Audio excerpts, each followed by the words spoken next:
It's, you know, I feel like I've Stacy's high school. Yeah, and part So. of it because it's like the funding that comes, you have to be sensitive to all these regular Yeah, exactly.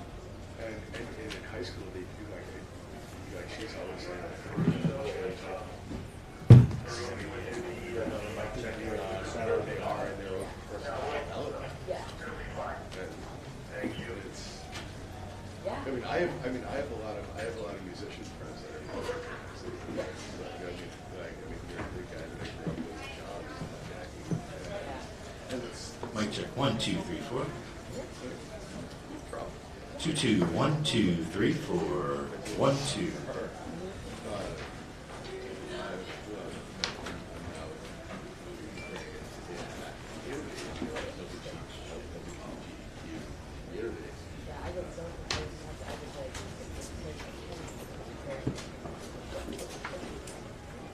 I always preface it with, I'm sorry if I screw it up.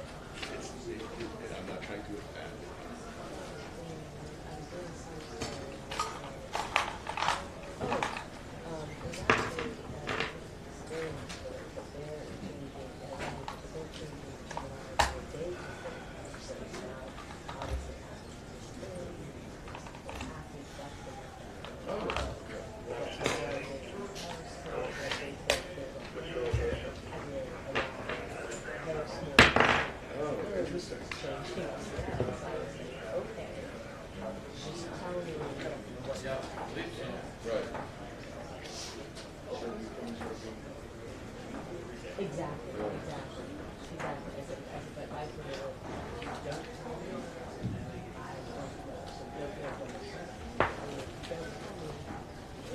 What's going on, bud?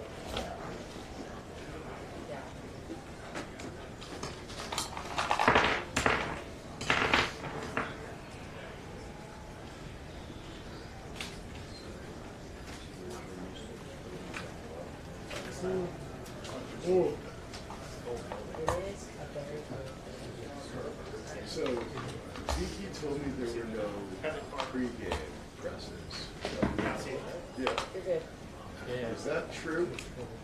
Yeah. Well, the pregame was post-morning skate. Post-morning skate. Okay, because I saw the backdrop and the mic. I'm like, no, that's not the right mic. Because that's what I was up 2 days ago.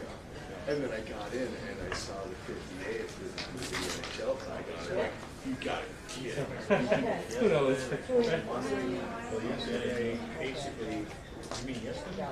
Or the day before? No, not game one. I was here game one. But I wasn't here yesterday. Yes. Yeah. So we swapped those out. Those are actually not good for us. Okay, great. And, but yesterday we had just Post game, but there was nothing this morning. this morning, yes, post-game press. Oh, post game No this morning, pre-game. but no pre-game. No pre-game Okay. after 6 o'clock like in game one. And that was the. Yeah, you know, because I started, I was having dinner, and I saw, and everything was on mute, so I couldn't really tell what was going on. Right. But I saw this room, Yeah. and it was like 5:30, 6 o'clock. Right. Like, did I get the wrong information? Do I need, like, am I 13 miles off the right now? No. Jim's been here all day. I mean, he was here for the morning skate pressers. Yeah, because that was the plan. I just didn't have it.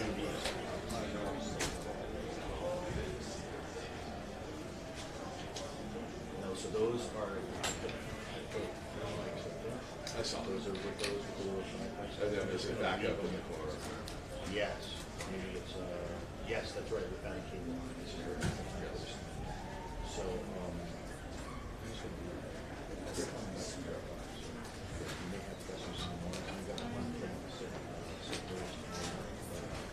We'll be back.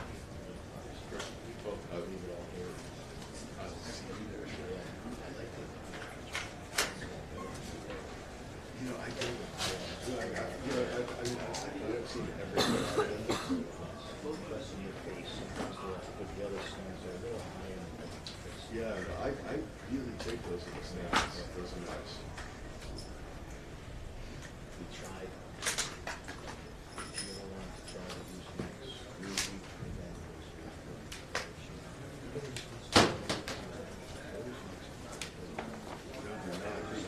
you've got to talk over it. You can't talk into it. And if you know how to talk over them, they're gonna know. I love the MX 412 for you. But I mean, these guys don't know how to. They're hockey guys. They're not announcers. I thought them announcing exactly how to deal with it. And there's times that they haven't seen it. They say, hey, this is the way this is. And then they want to learn because that's their profession. It's not. Just so we can have them later, that'd be fun.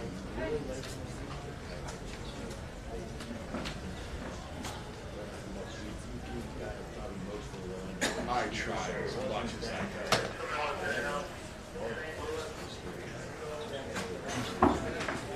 Yeah. Oh no, it was exploding. Yeah. Yeah. Well, It's the type of microphone. so it's very sensitive. Very sensitive. Yeah, he never moves it, he turns it on and off, it doesn't jump. Yeah. And then it was great. But you, Yeah, I think like the sure MX 412s and 418s. yeah. They're little electric condensers and they're fantastic. As the people that want to show. So the 12 inch, was almost, we could secure it, so we couldn't pull it. I would have to. And they sound great. You don't.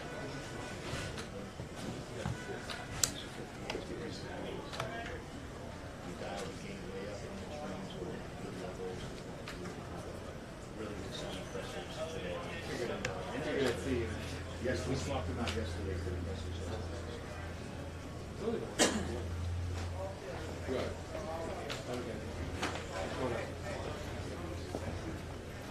Cassidy knows what knows what to do. You're talking about the peacocks and the Yes. fuzz and. This man fixed it. It's just the pops. Yeah. Like, Well, all of the closing. Yep, Ear yep. keys. Yeah, keys, yeah. But 12-inch mics would have been better. I couldn't get those. I don't know. I use them and they never work. Static stuff. But they want to they saw them. 12-inch, we can secure it where they can't pull it to the top. What's up? The static that they were. Oh, yeah. We're getting like, yeah. At least Yeah, on because the first. somebody may have touched it or been rubbing against Yep. it. Depends how, if his chin is literally rubbing against I think that's what it was. the, yes. He was very intimate Cassidy with that microphone.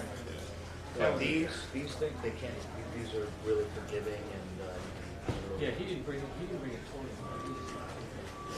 He moved, that's exactly what it was. He moved up into it. And someone asked me if I could do anything about it. I'm like, not unless I get up on stage and I correct it. And you're in the middle of the statement. There's not going on. It is what it is.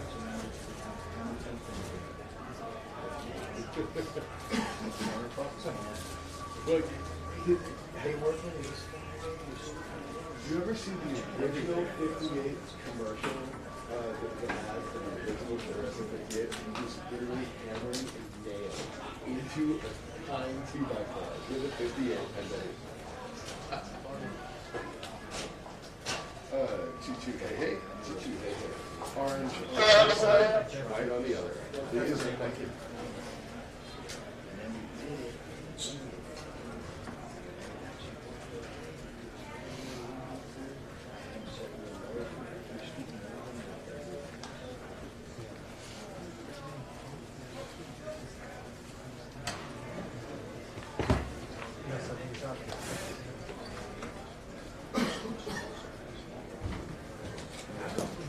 He's got other things. You don't know what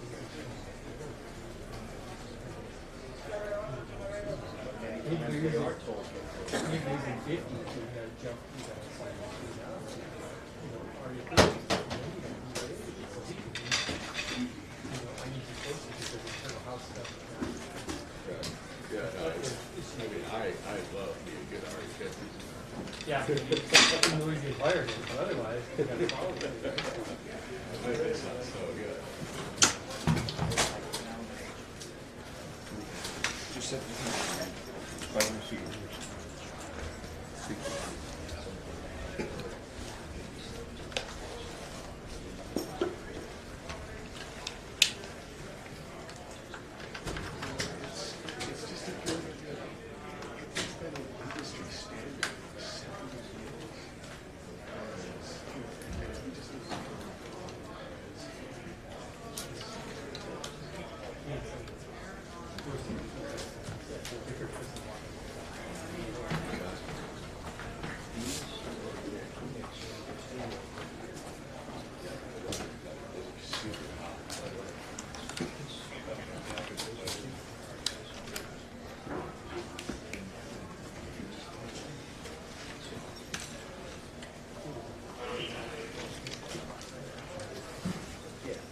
didn't notice the rubber grudge.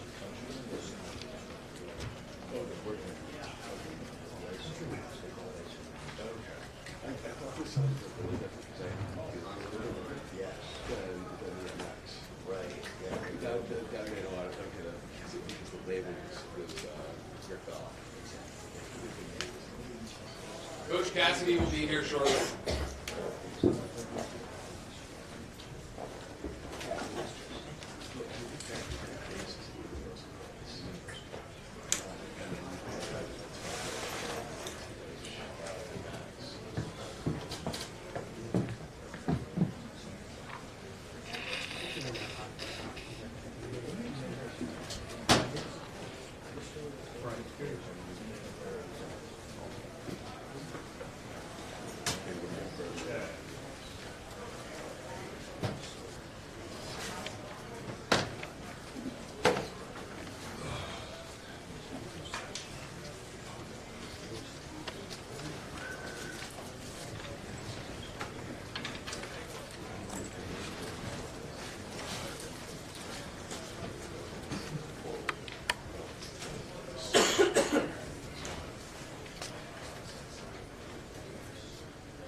don't think so.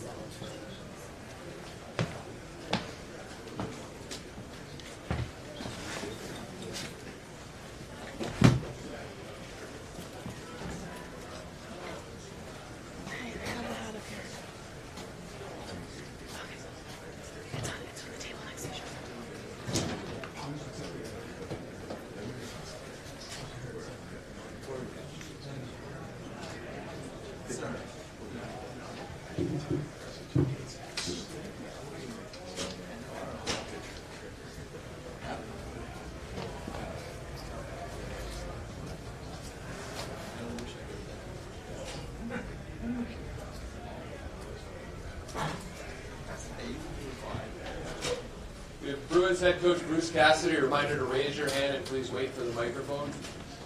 We're going to start on the left side, second row, Matt.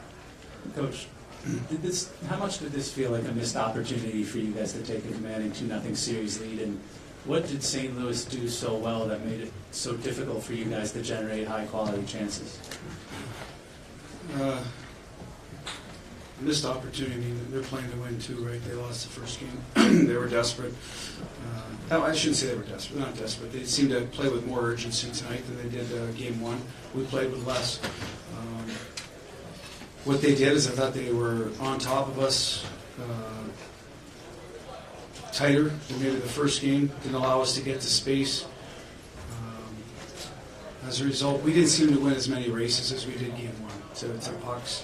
So that's on us. I don't think we managed it well enough. I think we got spread out all over the ice. So give them credit for being tighter than us and getting the pucks first. As a result, spent a lot of time in our end. Some of that was self-inflicted. Some of that is how they play. They've done it to other teams. So give them credit for playing their game well. Left side, front row. Bruce, do you have any update on Grizzly, and what did you think of that hit? No, he got he got hit from behind, and that was what was called. His head got driven into the glass, so he went to the hospital to get some tests and never returned, obviously. So we're still waiting for an update. Front right, EJ. Coach, what are some of the problems that you face when you lose a defenseman that early in the game and you have five and you have different partners? What goes on the bench? Yeah, the partner chemistry, I think this year, as a result of a lot of guys in and out of the lineup, that part I think we can overcome. Guys are used to playing with different guys. But losing, the 16 minutes of Grizz's time, good puck mover, guy that can break down a forecheck when he's on. And that was clearly, a strength of theirs tonight and a weakness of ours, breaking pucks out. So that's where he missed him the most, I felt like. Get him back on pucks. He's pretty good at, quick escape move, a good clean pass, get our forwards going through the neutral zone, which is a strength of our game. So we lost some of that element, and I think it showed. Left side standing up, Joe. Coach, you've done it all season long, guys in and out of the lineup for different reasons, injuries, whatnot. If needed in Game 3, whether it's John Moore, Steve Camphor, one of those lines, how confident are you that they can just step in and contribute? I'm not worried about them coming in. They've played the playoffs, helped us win games. I'm more concerned about Grizz's health right now, and I don't have an update. Hopefully he's back and he's fine. We do have 2 days between Saturday and the next game, so if not, we'll look at Johnny versus Camphor. The easy thing to say is Morks. He's a left stick, keeps everyone on their appropriate side, but we'll deal with that. Next man up. We've done a lot this year, and I hate to lose a guy, but if that ends up being the case, then one of those two goes in. Coach Jimmy Murphy, Boston Hockey Now. Game 1, you guys had 5 power plays just like tonight. Both times won 1 for 5, but it seemed in Game 1 that really tired them out. What was the difference tonight where they didn't seem as tired from killing those off? I don't think we executed as well, forcing them to defend in their zone. Obviously, we had one clean entry, resulted in a goal.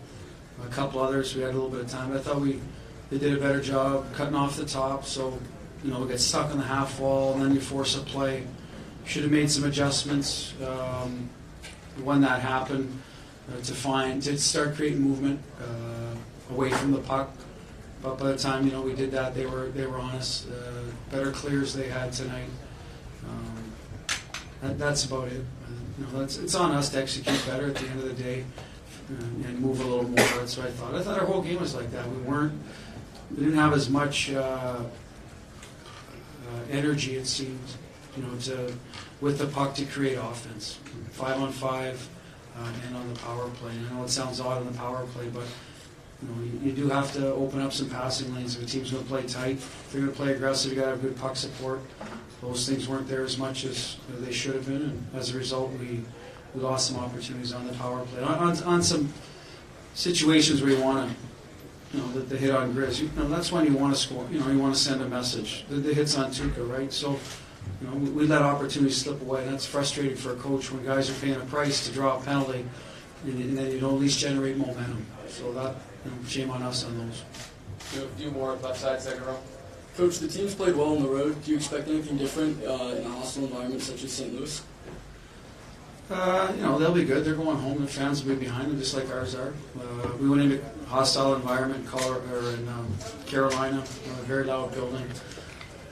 Won a couple there. Went to Columbus, won a couple Toronto. So our guys are coming. We got a veteran group. They'll bounce back. They'll be ready to go.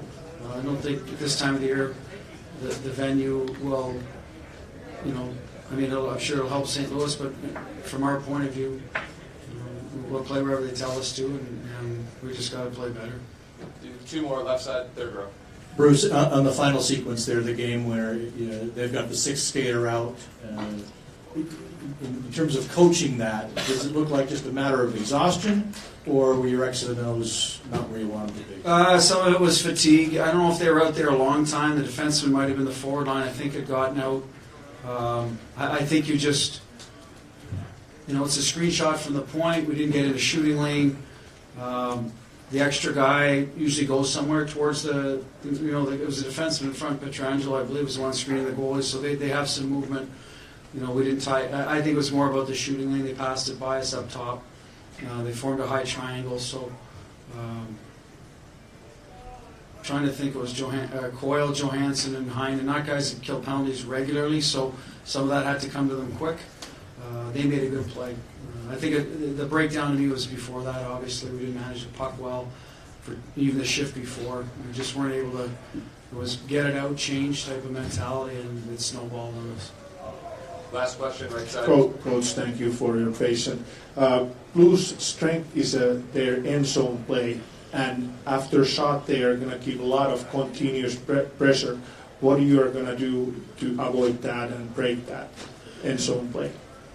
Well, we know that they like to protect pucks down. We got to close quicker originally so it doesn't go low to high, create some turnovers there. I thought we did a good job getting in shooting lanes most of the night. There were a lot of off-net opportunities. And then obviously, you got to collect or rebound those loose pucks. You got to win the races in D zone as well. It's not just in the O zone or neutral zone. You got to get to the pucks first, and they did that better than us tonight. And that's, I guess, the tale of the game to me. They won a lot of races, got more pucks than we had it more than we did, and I don't think that was necessarily the case on Game 1. We won a lot of races, had it more, and we were able to make plays. And You spend a lot of energy defending, and that's what we did tonight. We spent a lot of energy defending, and then they caught up to us in the end. Thank you, Coach.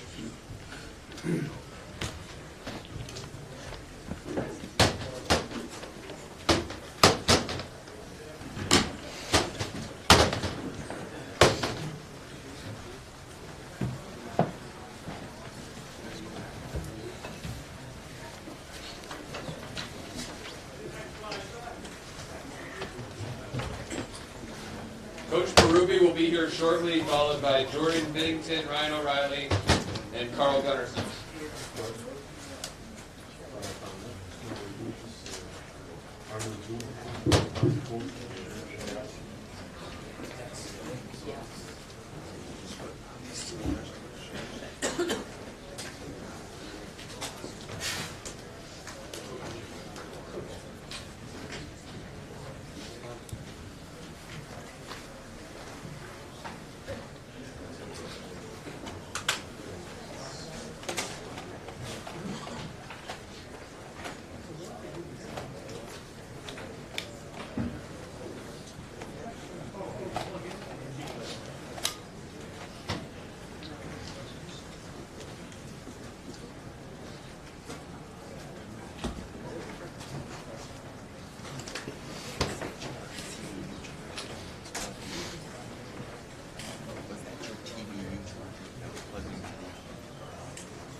Those are your licenses. Those are Tom's licenses. That's Tom's charger. Okay, I grabbed it. This is his TV. Yeah, yeah. It goes to this one.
I was going to record one for Frank, but it doesn't matter.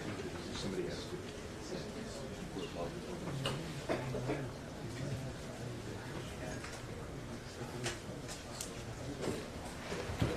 We have Blues coach Craig Berube. A reminder to raise your hand and please wait for the microphone. We're going to start front left with Wayne.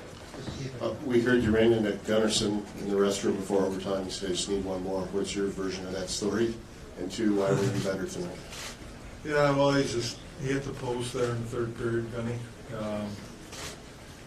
just said, no, it was nothing much. He just said he needed one more shot. He was joking around a little bit, you know. But he played a hell of a game, Gunny. Made a great shot.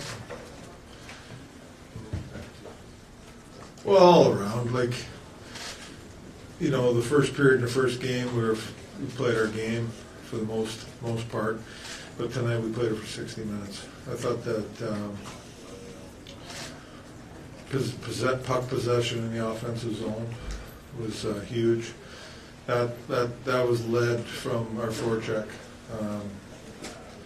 making good plays with the puck and be able to get it in and get it back, and then possess offensive zone time. Front left. Craig, was it, some of the guys always talk about playing that north-south game. Is that really what fueled the forecheck and allowed you to have that kind of offensive zone? Yeah, well, that's our game. And, you know, that's when we're at our best. We have to get pucks in deep, and there's no room to make much plays anyhow. They're a very good defensive hockey team. They reload well, they got gaps, and, you know, there's not a lot of room, so we need to put pucks in deep and go get them, and we did that. Right side, Jeremy. Craig, people are going to use the word resilience again. You know, it's the umpteenth time we've seen it. Do you ever allow yourself to be impressed by their resilience? Are you ever surprised by it? Well, I mean, I think that for a long time now, this team's really become a really good hockey team and a tight hockey team. They play for each other night in and night out, and they care. We've always responded to not a very good game. So, you know, going into game 2, I knew that we'd be a hard team to play against tonight, and we were. Left side, third row. Craig, can you describe what you saw out of your goalie, Jordan Bennington, tonight? Yeah, he was fine. I mean, he had to make some big saves at big times, like always. Left side, second row. After Coyle's goal, you largely frustrated the Bruins' power play. How were you able to accomplish that? I think, you know, win some draws and get it down, and then really do a good job with our gaps on their entries from the breakouts. I thought that we were really good there. We were tight. We forced them to turn pucks over in that area and got it down the ice. So that's really important, because when they get ozone time on their power play, they're very dangerous for sure. So I thought that, you know, our gaps and things like that, and holding our blue line and breaking plays up was huge. Left side, second row. Craig, definitely physicality a big part of this series so far. Do you sense a rivalry developing, especially even with what's at stake, and is that a good thing? Is that a good thing? Yeah. Well, for the final. You're going to have a rivalry no matter who you play in the playoffs. You know, that's just automatic. It just happens. But we're a physical hockey team. I don't know what to tell you. I mean, we're going to play physical. Front right. Craig, you guys controlled the puck for almost all of the overtime.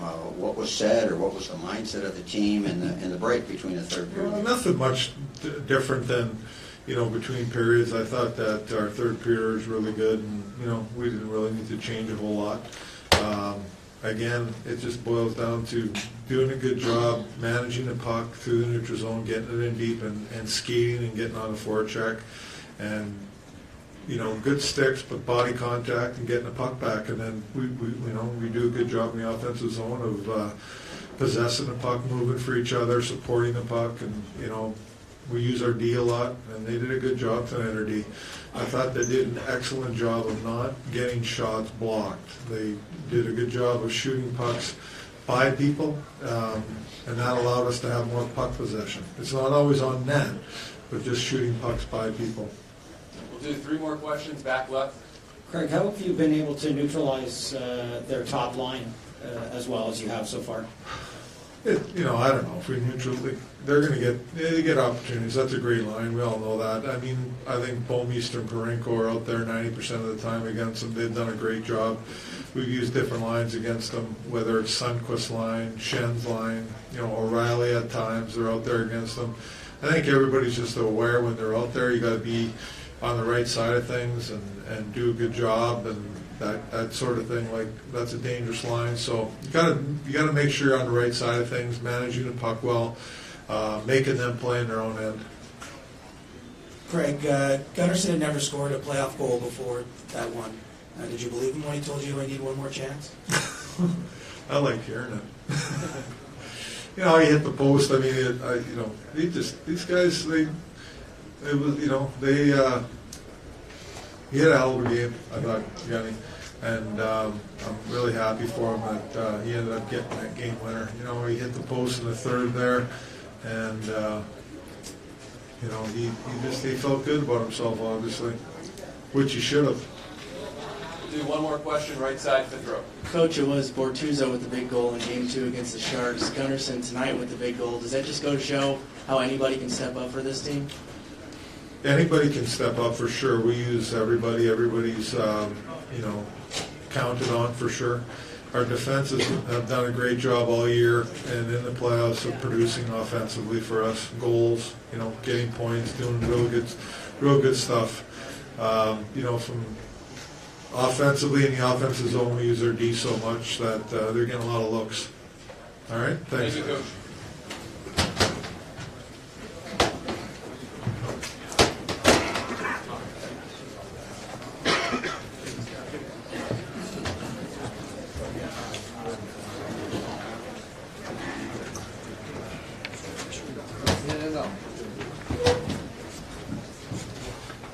We have Jordan Pennington, Ryan O'Reilly, and Carl Gunnarsson. A reminder to raise your hand and wait for the mic. We'll start front right, guys, with Jim. Carl, the word is that after the third period, before the overtime, you told the coach that you needed another chance, give another chance. Can you shed any light on that? Yeah, just, you know, I was close in the third, hit the post there, and we had a little talk in the locker room after, in between periods there before the OT, and yeah, I just told him I needed one more. Left side, fourth row, Tom. Carl, the shot where you hit the post, did you think that was in when you got it past the goal? Was that hard? Did you hit the shot, really? As hard as I can hit it, yeah, I think so. I know I got it past him, but then, you know, saw it sitting in the preset too. I was hoping for someone to poke it in, but, you know, it didn't happen. But obviously, very lucky to get it in there in the OT. Left side, second row. Hey, Carl, can you just describe the magic of tonight and what it means to you to be a part of this team? I mean, we just, first game we weren't happy today. We came out, you know, flying. I think we played a great game for 60-plus minutes. And, you know, that's just the team we are. We come back like that. We never give up. And, yeah, just for me to put it in there and get the winner, it's just, it's a great feeling. Right side. Jordan, you've been so impressive in these playoffs after losses. What is it about kind of your psyche being able to reset that you're able to play well after losing a game? You know, life of a goaltender, just keep moving forward and regroup and just try and be there and give your team a chance to win, and just keep that mindset. Front left. Jordan, kind of along those same lines, you give up a couple early there in the first period. Just typically you reset and just go back at the game there, and nothing you can do about it. Yeah, obviously the boys responded quickly, and that's huge. And I just tried to be there when the boys needed me and give the team a chance to win. And it was a hard-fought game, and the boys played a great game and disciplined game. We played as a team for 60 minutes, or more than 60 minutes, I guess. But I think we deserved that one tonight, and we're happy to go home 1-1. Front right. Ryan, knowing what Carl's gone through this season with the injuries and everything, you've been happy with anyone getting this goal, but for him to get this goal, what does that do for the team? Yeah, obviously it's a big spark. It's a massive goal, and obviously he's a big piece of this team. He played an unbelievable game, and to see that puck go in and see the celebration from him was, I think it's inspiring for us all. It's incredible play, incredible player. Front left. Ryan, did you feel you had the fresher legs at the start of the overtime? Yeah, I thought as the game went on, we progressed. I thought we got better, and obviously then having 5D, we kind of worked them and kind of broke them down. So I thought, gave us an advantage that we came out and we had a bit more gas. And as you see, I thought we outplayed them in that overtime and obviously led to a big goal. Front right, Jeremy. Carl, 0-13 in Stanley Cup Final games. What's it feel like to be the team that delivers the franchise its first ever Stanley Cup Final win? I guess that's a little bonus. That's pretty cool. If you think about it that way, then we're pretty sure we're not going to stop here. Third row, Eric. Carl, just the biggest goal of your life. Would you say it is? Yeah, no doubt. I don't score too many, but yeah, that was nothing comes even close. So it's a pretty good feeling. back right. This is for Ryan or Carl. What have you guys been able to do to slow down the Bergeron line? They're -7 in the series. I think we, as a group, when we track hard, I think it, helps our D have good gaps and can keep them to the outside. Obviously they're a dynamic line. They got some great firepower, and we're just trying to make it as difficult as we can on these guys. Not give them momentum, and it's just being smart, being disciplined with the puck at the right times. But again, we've got a lot of work left, and we have to be ready for their adjustments. We'll do a few more back left. Ryan, how important is it for you guys to continue to exploit the physical advantage that you have in this series, particularly on the forecheck? Yeah, it was a big part of our game tonight. I think that's our identity. As forwards, we want to put it in and be physical on them and frustrate it in some other games. And when we do that, yeah, we can see it wears teams down and makes it difficult on them. And it provides momentum for us. We have 4 lines that can do that, and yeah, big reason why we won tonight. Left side standing up. Carl, in the words of Oscar Sundquist, your conversation with Craig happened, quote, at the pisser. Could you just kind of clarify for us before this goes into Stanley Cup lore of where, and kind of paint the picture for us? Yeah, I can't deny that. That's where it happened. So that makes it even more fun, I guess. It's a good story. Front left. For all you guys, really, they've sold out 2 watch parties in St. Louis now. Can you guys just imagine what it's going to be like to go back home to that crowd and just the anticipation of going home and playing in front of them? Yeah, go ahead here. Yeah, it's a great sports fan base and great sports city, so they deserve it, and we're happy to play for them, and we're having fun doing it, playing together, and we're happy to go home and perform in front of them with them on our side. No more questions. Thanks, guys.